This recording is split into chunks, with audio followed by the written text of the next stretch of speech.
off moment, because you are seeing the implicit hypocrisy, how they have so much outrage and the whole world is defending Ukraine, but they said nothing about Iraq and Syria and Libya and all of these countries which they destroyed. They want to support Ukrainians' right to resist. You know, if you want to take up armed resistance in Ukraine, that's totally fine, right? They're even going to go and crowdfund the weapons for you online, and they're even going to come and fight with you.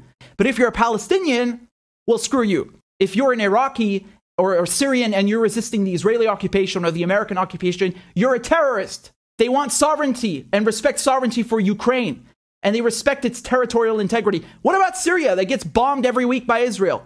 What about Syria, the Golan Heights that are occupied by Israel? What about northern Syria, northeastern Syria occupied by the Americans? You set the Middle East on fire. Libya, Syria, Somalia, Yemen, Afghanistan.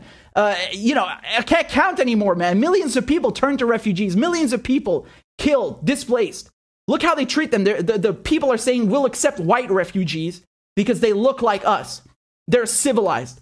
Oh, and Syrians and Iraqis and the people whose lives you destroyed, they're not civilized? They don't deserve to seek refuge? What kind of bullshit double standard is that? The whole point of being a refugee is that you're taken in and you're protected, no matter where you come from. And then, of course, you have the direct, explicit hypocrisy, the explicit racism, that somehow it's acceptable for Iraq and Afghanistan to have war. That it's somehow acceptable to just take in white refugees and stop the black people who are fleeing from Ukraine and stop the Syrians and the other Arabs who are coming in to seek refuge. You got these racist hosts on TV talking about, well, you know, it's okay, it's normal for war to be in Iraq or Afghanistan, and we'll take in the Ukrainian refugees because they look like us. They have blonde hair and blue eyes. And every day, it's in the media, it's from the politicians. You know, they want to do everything to give Ukraine weapons, to help Ukraine resist the occupation.